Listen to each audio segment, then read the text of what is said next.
Amerika ishaka kwigira umwiza kuri Tshisekedi kugira ngo ifatire abantu ibihano, urumva bifite iryo zina ry'ibihano, ariko irishwa yuko nta impact bizabagiraho kuko izi ko nta mazu bagira iwabo. Ntabwo wabyita agakino, oya sicyo shaka kuvuga, yego ni ibihano. Ako buriya uko ahana umujenerali wa FARDC wubatse mu Bubiligi, urumva ugahana umujenerali wa FARDC batumye imbunda muri Afrika y'Epfo akabanza kwigurira amazu, izo asset zibe zikaba zirazwi. Sibyo? Icyo nakubwiye ko ibintu bya defense bigorana iyo byajemo n'ubuzima bwite bw'abantu. Nta musirikare w'u Rwanda Amerika yahana kuko ntabwo yamuburanishije. Biriya n'ibyemezo bya Amerika bireba RDF. Abantu bajye banakosora vocabulaire. Hahanwa umuntu watsinzwe n'urubanza, wafatiye mu cyuho, ukagira gute, ukamubwira uti biragutsinze, ukamuhana akemera n'igihano. Kanavuga ngo u Rwanda rufashe mu 23.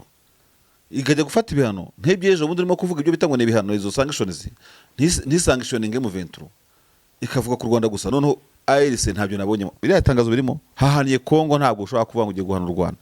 U Rwanda sara abaturage barwo bafite ikibazo mu by'ukuri, uretse Kongo ifite abaturage bafite ikibazo ikanga no kubyemera inihakana. Ariko ibaze Kongo ihakana abanyarwandofone, abanyamurenge n'abandi bo muri DRC. Wari wumva u Rwanda ruvuga ruti Omega tashe twabyanga. None se kigiye bagombye kuba ari abahanga bagaceceka bate kandi sha ntimuvuge naho muri kuko hari kono busi bari hejuru. FDL ubwenge bwabo bushingiye kuki? Benshi bati gute kubundi Tshisekedi ahakana ko FDL abasigara abasaza n'iki ati tubona n'amatangazo yabo, ati bagaragaza ko bahari banakora mu buryo rwose bw'igihe. None se ubwo ibyo nakubwira uri mu gihano ninde? Zawe zo gutunga moto nziza igezweho kandi yizewe zibaye impamo hamwe na Spiro. Sendege ya Emile arazigufitiye ku giciro cyiza kidahenze, utayafite yose yuzuye ukaba wakwishyura mu byiciro. Spiro M1, M2, M3 zisange mu Giporoso ku cya Mitsingi ahateganye na Hilltop Hotel. Hari icyapa kinini cyanditseho Sendege ya Emile. Ukimara kugura yawe uhita uyitahana ako kanya. Ibyo kuyiba byo bazabyibagirwe kuko tuyitrakinga twifashishije GPS yayo ikagaruka. Hamagara Sendege ya Emile kuri 0788 307 maze Spiro yawe uyibikeho. Masha ubivugaho icyo amugani ko nabonye abasesenguzi mu bijyanye n'izi ntambara bavuga bati gufatira ibihano aba basirikare bo muri RDF ati ntago bikemura ikibazo kiri mu gihugu cy'abaturanyi ari cyo muri Republika Demokarasi ya Kongo.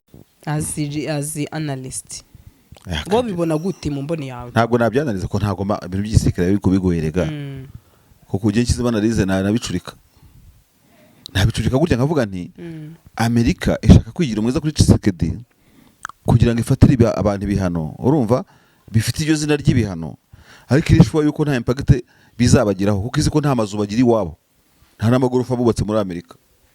Ushobora no gusanga muri legacy zabo yafatiye ibihano mu mico kama yabo batafite imico yo kujya kwirwa bubaka amazu bukanaranye no kubyimbya amakonte. Ibyo benshi nabonye banahuriza hirya cyose birashoboka bakavuga ati bafashe ibihano bifite izina ribi ritari ryo gusingiza, ariko bo muri cadre zabo bakavuga bati kuko urumva nyine reka sibyo ushaka ko nkubwira se, no kuvuga ngo muri amezi abiri kuva mu kwambere kugera muri kwezi habayeho anje nyinshi za Amerika muri aka karere. Ugushyiremo nushaka yagira 3 ushyiremo na December nyine igihe habago endorsement Washington Peace Agreement ngira ngo ku itariki nyezwa 12 mwaka ushize. Hano Amerika igiye mu by'ibihano irongeye iteranyije inama mu Rwanda yo n'Abayisraeli mu Rwanda ngo niyo cyo gihugu cy'ubufatanye bikorwa ibindi bihugu byose byikaragayaho ibintu bikagenda neza. Yego. Graham Landis na waraje wo mu senateri ati ntimwibeshye ngo mukoreho batoya turabikora gutya, urumva ntabwo wabyita agakino, oya sicyo shaka kuvuga, yego ni ibihano. Ako buriya uko ahana umujenerali wa FARDC wubatse mu Bubiligi, urumva ugahana umujenerali wa FARDC batumye imbunda muri Afrika y'Epfo akabanza kwigurira amazu, izo asset zibe zikaba zirazwi. Sibyo? Yego. Icyo nakubwiye ko ibintu bya defense bigorana iyo byajemo n'ubuzima bwite bw'abantu. ariko ushobora gusanga ndakubwira hano urugero imico iranga umukongomani wakize ari ukubaka inzu abroad ugasanga mu kindi gihugu runaka no Rwanda n'ikindi umuco w'umuntu uko agenda akomera agira gute yumva ateza imbere asset ziwe iwabo urumva izo ni example ebyiri nkwereka ko ufatiye igihano igihano cyagira imbaraga bitewe n'imico kama y'uwo ubifatiye kuko ntabwo mfite amakuru urumva yuko Amerika yarebye igasanga abo bajenero bo mu Rwanda nibo biri gubakwirakwiza iki inyubako z'ibitangaza ikantarange yego sibyo so ubwo urumva rero ntabwo ibihano byagira uburemere kwanza amusori kuba dukurikiye ntabwo ibintu Amerika yakoze myita ibihano wese turi umunyamategeko igihano ni ikintu cy'umuntu watsinzwe urubanza nta musirikare w'u Rwanda Amerika yahana kuko ntabwo yamuburanishije biriya n'ibyemezo bya Amerika bireba RDF abantu bajye banakosora vocabulaire hahanwa umuntu watsinzwe n'urubanza wafatiye mu cyuho ukagira gute ukamubwira uti biragutsinze ukamuhana akemera n'igihano ubundi bafatira abantu igihano bita abantu ibihano kubera iki hari waburanye hari investigation ziri netre zabaye biriya n'ibyemezo bya Amerika kuri RDF no kuri abajenero ntabwo ari ibihano bahana abantu barabashinjikiye cyaha biriya bagenda bavugamo ngo iki n'iki ngo buri kimwe cyose ngo mwagiye hana bose ko bari Venezuela bakora iki bose ko bari muri Iran bakora iki noneho nk'aho bidahagije bo mu mahanga bagiye kubakaho n'ibigo bya gisirikare urumva ibaza umuntu agutwariye nk'umugore akaza agashaka n'icyumba mu nzu iwawe kandi nawe ukirimo noneho kandi ari abagabo bagira mukeba ese ubundi abagabo bagira mukeba buriya se nyine byitwa ngo iki kuko twe tumenya iby'abagore wowe ubuze iby'abagabo babita wenda hamwe hari ubwo se n'inshoreke nawe ariko n'inshoreke aha ubwo birakomeye tubuze Ikinyarwanda nyine Amerika inshoreke nyine y'umugabo inshoreke y'umugabo ikakubera mu nzu kandi igushorekeye n'umugore yego Amerika rero izi ko ihembukira abantu ikaza no kubaka ibigo aho ngaho abandi bakayiha ikaze we batazi ibyiza bakora ejo n'ejo bundi sibyo ni nko gucumbikira umurozi akakumarira abana rero icyo ndashaka kukubwira ndashaka kuvuga ngo hano numva iyo bita sesengo noneho ujyanye ahantu rihagaze n'ibyo Amerika yabivuga ku Rwanda byaba ari byo sibyo nkasanga yo ikora ibirenze 770 none sanction icyo bita sanction kiturutse he ko utari sanctioned yo nyine kitari sanction ifite ibigo muri Djibouti ikagira ibigo muri Qatar Doha ikagira ibigo muri Kuwait ikagira ibigo muri Bahrain ikagira ibigo n'ubu Burayi na Stuttgart na hose hako rero sinzi ukuntu tumeze je nkimara kumenya ko twese tuvukira amezi 9 nkamara kumenya ko Esperance de Visa zitagirenze imyaka 150 ko warambye no wafashe Guinness ufite Guinness dorokora agira nk'utwaka 130 na 10 nk'ibyo ngibyo nka munyamerika ari warefusha ngangane na Enoch cyangwa Enoch wonde yagiye mu jongo z'imyaka 500 ntibazaze kudukanga urumva ubundi abandi babaye amafilime ya Hollywood birirwa bemera Amerika nk'igitangaza icyo wita ibihano rero sinemera iryo jambo ibihano ni ibyemezo bya Amerika urumva biri mu byabo nyine hanyuma rero kindi nakubwira nuko nyine bitewe nuko umuntu abibona 9 cyangwa 6 Sandri reka nkubwira ikintu kandi ntubizi ko twivugana ukazayibona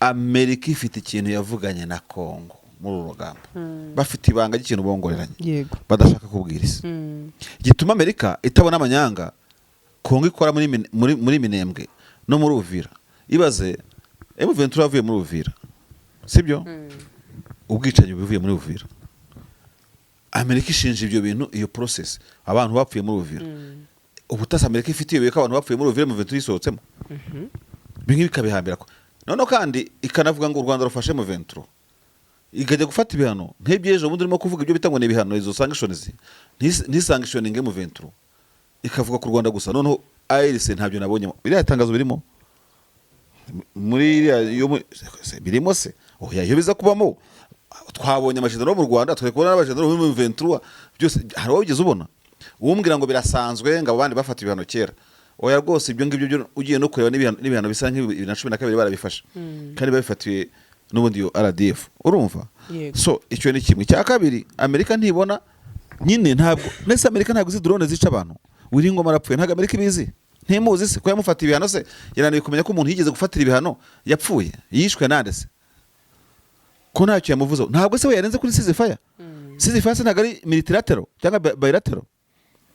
Amerika izi FDLR yigeze no kwifatira ibihano igihe bicaga abantu muri Rwindi Park urumva. FDLR yiyandika yidegeye imbigira gute, Amerika ntabwo ibona. Tshisekedi abanyagororwa hafi 2,000 muri za makara. Ambasade Amerika ntabwo ibizi.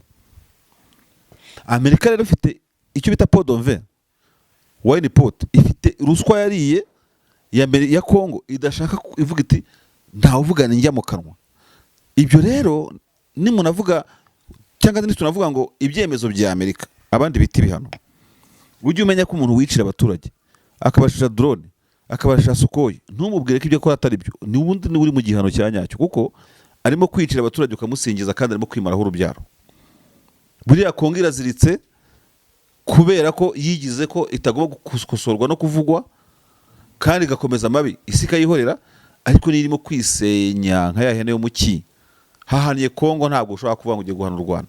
U Rwanda se abaturage barwo bafite ikibazo mu by'ukuri, uretse Kongo ifite abaturage bafite ikibazo ikanga no kubyemera inihakana. Ariko ibaze Kongo yihakana abanyarwandofone abanyamurenge n'abandi bo muri Stand DRC, wari wumva u Rwanda ruvuga ruti Omega tashe twabyanga? Oya. Wari wumva mu FDL utaha ntajye mutobo ngatahe? Kongo se yo niki kintu yakoze kugira ngo kireshye cyangwa kifitinge mu kugira ngo ikemure ikibazo? Hano mu Rwanda mu myaka yashize myinshi twagiye twumva imbwirwaruhame z'abantu bakomeye aba mu rwego rwa gisirikare n'abasivile, za process zakoreshejwe kugira ngo bahoze muri FDL cyangwa se bahoze muri ARRI n'ahandi batahe. Njya nkunda kubivuga ko Kongo itagira gutya ngo ikore kiribiti, ikora korobasi, irebe ukuntu yakwareja yagabanya ubukana n'umujinya w'inyeshyamba kugira ngo zinayiyumvemo nutahabe yataha. Ubwo ibyo bisobanuye kutarasa minembwe, nibyo nakubwiraga kera, kuhashyira amazi n'amashanyarazi, ishyari zone sinistre kikaba zone giteye imbere urumva. Yego. Bivuze nyine kubareshyeshya ibyo ngibyo. Ibyo babyita negative discrimination, bambe positive discrimination. Gutoranya itsinda ry'abantu bageramiwe n'ikibazo ukabakemurira ikibazo, byaba nango mukaburetse ukaba ushize abandi ku ruhande kugira ngo wanze ubakure mu kibazo. Nubwo buryo bwo guturitinga iki kibazo, kuvuga ngo aho mu Rwanda phone anyuze, aho mu Rwanda phone aciye urumva, kubera imyaka amaze bari mu kaga nyine tubakure muri ako kaga. Ndetse na projet de développement nyinshi zikaba focused muri Stand DRC kubera ko bamaze igihe kirekire cyane bari muri zone y'intambara, bari no mu cyo bita ya état de siège as you know, yaba Ituri yaba Kivu ya ruguru ntago birava muri état de siège selon l'autorité de Kinshasa. Ubwo bukemuye ikibazo icyo ni cy'Amerika yagomye kukubwira. Icyo rero gikemutse ugakiza FDL ukayikuraho ngaho, ubwo existence ya turugendo yigabanya urumva, nicyo bita nk'amazungirizo z'u Rwanda, ubwo buzigenda ushyiraho impamvu zo kuzikuraho. Ariko ni FDL kwandikana amatangazo ikavuga naheri ntuyamagana uri mu yaya ukajya gutugugire wazanye impamvu noneho zo kuva mu ngamba z'ubwirinzi bikajya mu buryo bita ingamba z'ubwirinzi police, uhita uzishyira ku rundi rwego, kuko noneho urimo kwidebyimira na FDL, urimo gutumira abajarika Habyarimana, urimo kugira gute. Kuko ndibuka ko Tshisekedi 2023 niba atari na 2 na 3 gutyo yigeze cyangwa se na 4 yigeze gushaka guhura n'aba bantu bavuga ko barwanya u Rwanda hariya nyine i Rwanda. Uyu mugabo hoze uyobora African Union ari president wa Komisiyo Afrika Mahamat, uriya mu ambassadeur wo muri Chad, ahita afata indege yihuse ajya kumubwira ko icyo kintu agiye gukora kizamugiraho ingaruka ikomeye cyane, agomba guhita kireka, kandi ko Union Africaine rwose ihagurukiye kumubwira ko najya muri uwo murongo bizaba ikibazo. Uyu munsi rero nubwo uwo mu president wa African Union Commission ari undi atari Mahamat, ntacyo ubwo wenda wasanga n'umundi Mahamat yaratumwe na president wa Union Africaine w'icyo gihe, we never know. Uyu munsi ntituzi niba Ndayishimiye yagira inama cyangwa agatanga itegeko nk'iryo kuvuga ngo Tshisekedi ntukubagane gutya. Ubwo nyine n'ibya bimwe mu bayobozi bo Afrika y'ibiyaga bigeze kuvuga ati iyo ntuze ebyiri zihuye gutya n'ikibi byari iki. Nabonye na FDL yanashimiye ko u Rwanda rwafatiwe ibihano. Barabibonye itangazo yasohoye. Biriya ntabwo ariko jye bibona. icyo mbona gusa ntitaye kuri titire ibi yakwandika, icyo mbona gutinyuka kuzamura agatoki ukajya umentioninga Amerika uzi ko yagufatiye ibihano, nikikwereka iyo wigize agatebo yorivu Tshisekedi bigize agatebo, Amerika yigira agatebo muri ubwo buryo ku buryo FDL isigaye yimentioninga ku buryo bigize reka bayorivu nyine. Cyo nicyo benshi bavuze ati gute FDL rishimira nyine barasuzuguritse Amerika ko baraciriritse, tugeze mu isi y'abantu baciriritse, ni kuri efondroma y'ubwami n'amayempire ugenda kubura Amerika ukabona nk'itangazo rya Al-Qaeda rigushimira, ukabura Amerika ukabona FDL kumentioninga, kandi ntihagire ikintu ubona za ambasade zivuga, sibyo? Ariko ambasade yaza hagira ikibazo kimera gutya ukabona bagurukiye cyane. Abanye rwose ati binagasuzuguro pe. Hate FDL nje nabanje no kugira ngo ni fake news. Hari abakenetse biraba. Nako nahise mbireba mbona nasinyatire byose kabisa. N'ubushize banditse ikindi bavuga ngo bari rucuro. Kandi urumva nibyo nakubwiraga ngo nibyo byo kuvuga nibyo impamvu nakubwira ko FDL nayo ibitoroshye ni nko kubabwira ngo nazakono bose mwavuze zarabananiye, urumva? Yego. Turahangaha dukorera aha baruvira na barucuru ntimwatubuze, nabyo biri mu byo gukwikininga ntuze leta ya Kinshasa yo ikoma amashyi itabona ko ibana ni nko guha impyisi ni nko guha ibihe rifute ikakurira intama, urumva?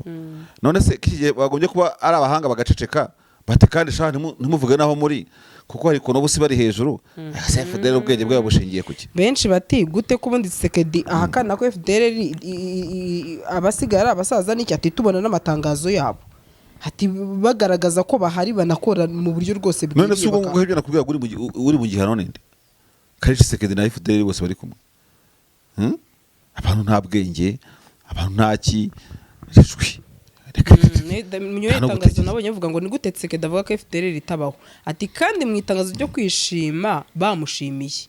None se yabamaganye moya yabavuzeho iki? Ariko se arabavugaho iki? Sylvain Kenga ari kimwe n'abari ba FDL arabavugaho iki? Moya yari uko ateye. Abandi bati Sylvain Kenga amagambo yavuze Amerika yavuze iki? Atakavugira kuri televiziyo y'igihugu. Yego. Igisigaye uzi cyari cyo ariko ntago ari cyo kucyemeza, ni nk'agapropose umuntu abitekereza. No gukenyera abantu bakafunga butu gikomando bakakurasira bano bantu bafite umutwe uremereye. Za FDL izo ngizo na za Tshisekedi n'iki ubundi nyine intambara bakamwashaka mu kanarwana. Kandi ibyo ngibyo ntabwo mbitekereza gusa abantu babitekereza kuko nirwo rurimi rwonyine abantu bashaka kumva. Ibiganiro byaraje FDL ta nyura muto bujye hari n'abandi bakomeza kuzana n'ubu ngubu. Sano kuvuga impamvu mbivuze ibi ngibi nuko izindi nzira ziraharuye ziroroshye ntizihenze ntawe zica ntawe zihutaza ntimushaka kuzinyura musasa. Ubwo nyine ubushone ya kabiri iraza nabwo. Niba bavuga ngo FDL ngo uvira par exemple bakandikira itangazo ubwo mushize uvira mu ntuze mushize uvira muri danger irafatwa irongera ifatwe si mwabyiyemereye. Niba muvuze ngo muri existant ubwo nyine mwahaye ukuri iyo kono busa hako nabo bamugani bakora ibintu nazi ni nk'abasazi hano batubundi gute ko uvira bavuga ko agomba kujya force netre ya FDL ikandika ikana mentioninga hiri bano bantu buriya ni opinion yanjye ariko abahanga bavuga ko iyo bamaze gutakaza ikintu cy'ubumuntu kuri akuntu bica abantu.